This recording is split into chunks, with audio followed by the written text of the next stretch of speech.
Thank you, thank you, thank you, thank you, everyone. Thank you, everyone. I love you too. I love you too. Well, Assalamu alaikum, Pakistan. Good evening, ladies and gentlemen, the millennials, the Gen Z, and the zillennials. Welcome back to the only news show where facts are serious, but we definitely aren't. Tonight's episode is hotter than a Pakistani UPS battery in July.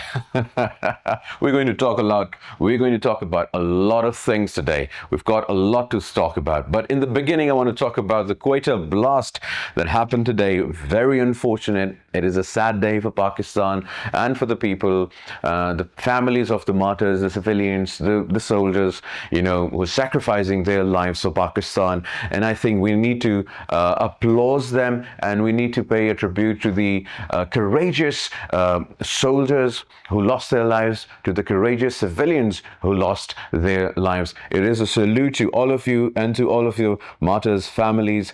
We owe our peace to you people. Everyone, please, standing ovation for all of these people.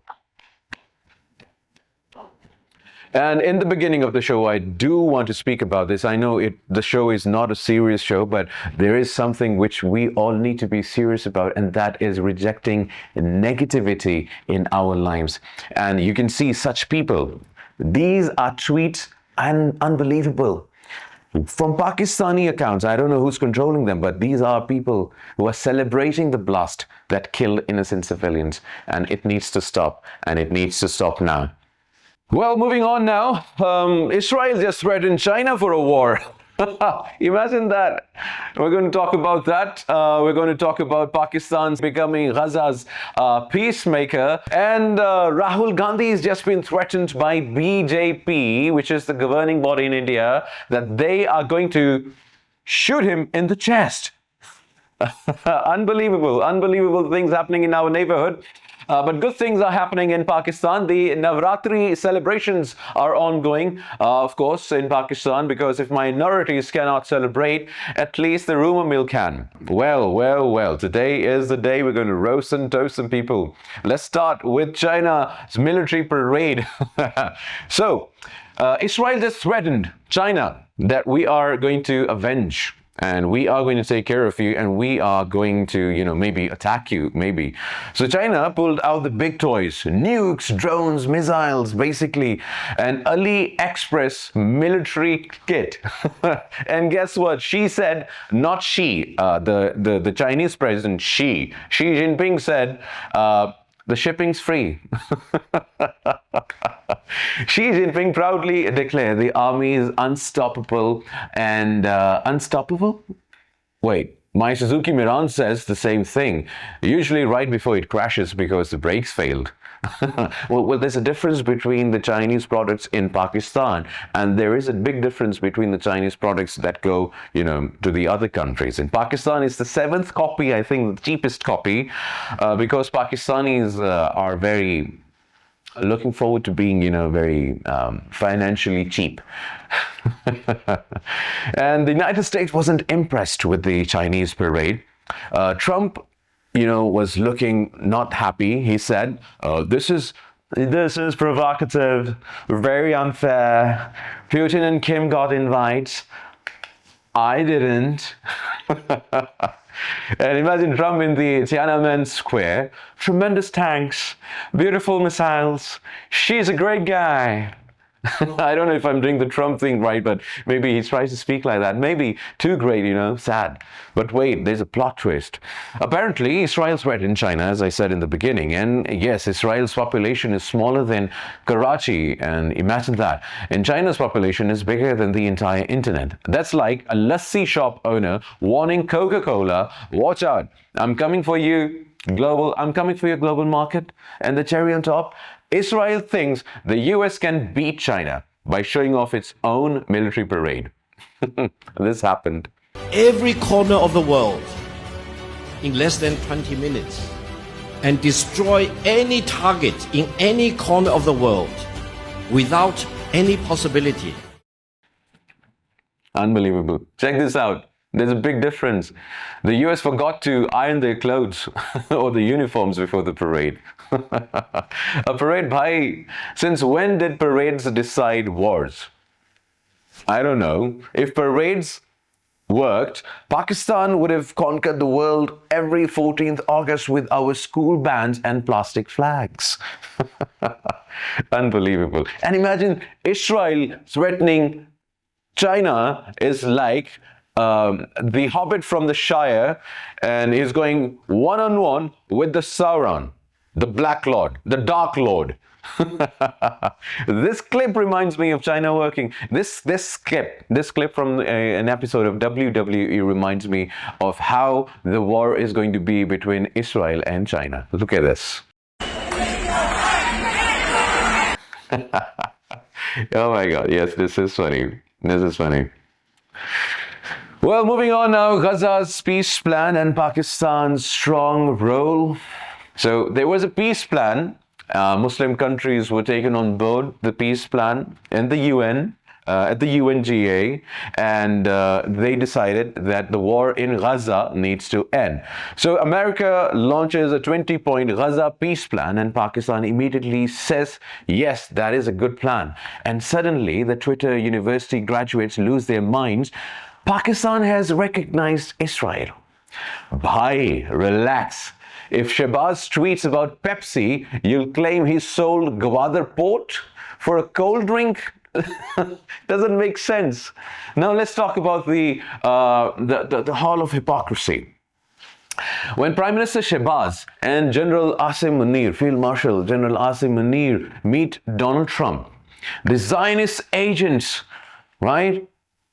But Pakistan Tehreek-e-Insaf's favorite anchors happily live in countries whose security agencies work hand in hand with Israel. And that's totally fine, bhai. Because if you hate the Zionists so much, why don't you move to Sudan? America is the enemy of Pakistan. Why are you living there? Simple question. I know, why don't you move to Sudan? Oh, wait. Too much load shedding for your YouTube streams, right?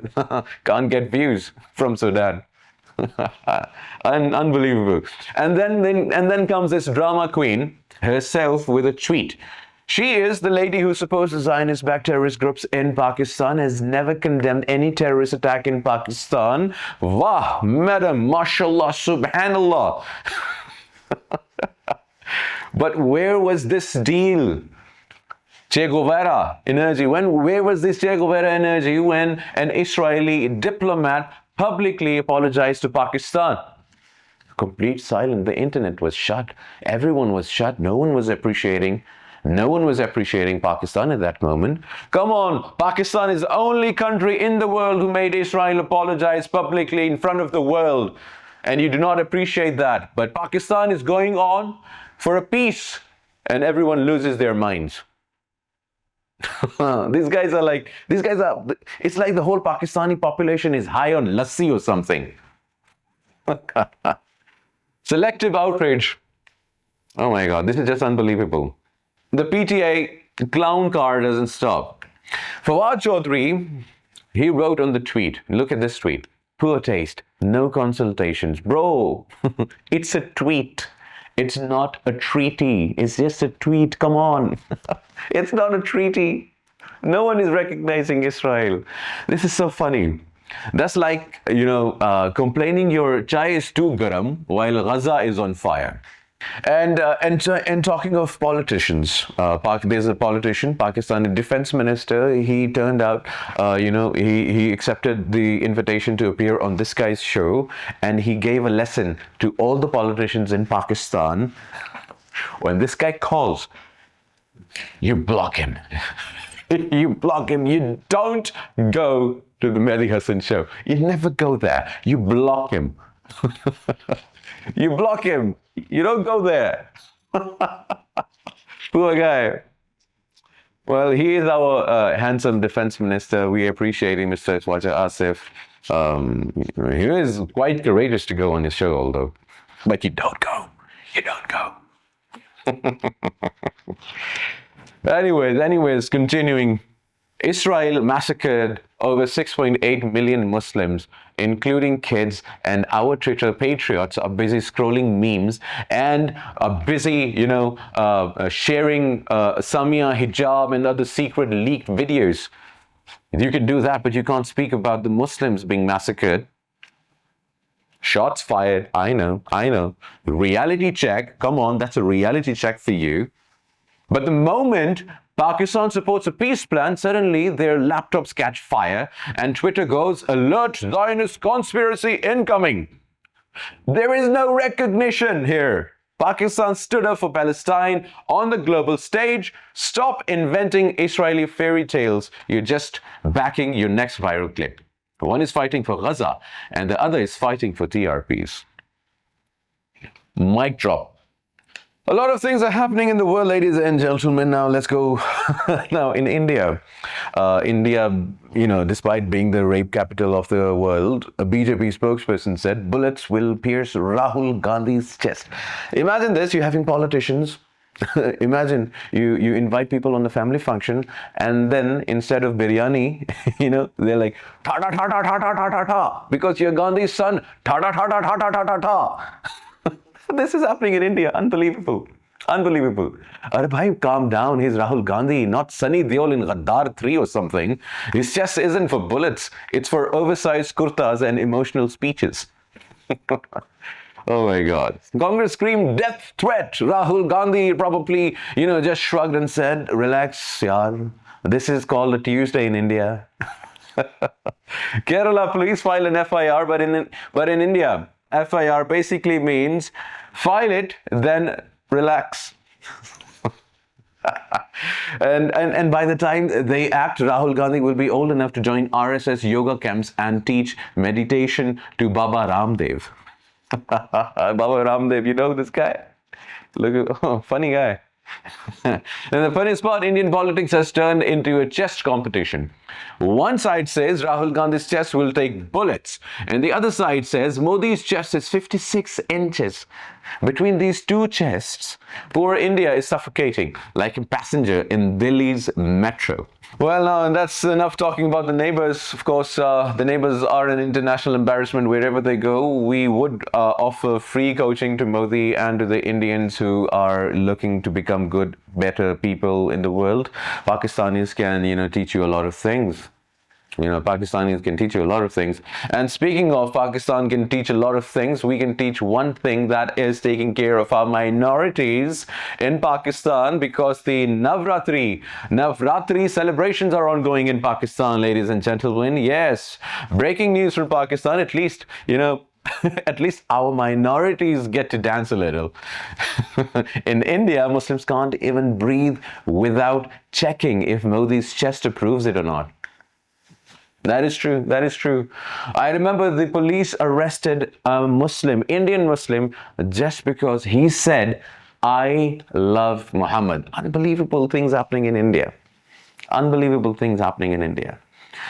Wow, Pakistan celebrates festivals, India celebrates permissions, Pakistan lights lamps, India measures chests, Pakistan dances freely, India takes selfies with guns and FIRs. So yes, folks, Pakistan quietly proves, yes, you can celebrate life without making your prime minister's chest the festival centerpiece. Take notes, Modi. You need them. So, ladies and gentlemen, to recap tonight, China is unstoppable, Pakistan is incredible, Rahul Gandhi is unshakable with the loose kurta. Navratri is unnoticeable because no one is going to talk about the positives that are happening in Pakistan. And that's all for tonight's episode of the Almost Serious Show without sedatives. Remember, in a world this absurd, laughter is the only UPS backup. See you next time, unless Airby books me first to cry on their 9 p.m. show. Good night, everyone. Keep your sarcasm fully charged, and do not forget to unfollow, unsubscribe, and unlike my show, which is the Almost Serious Show. Signing out. Take care. Have a good night, everyone.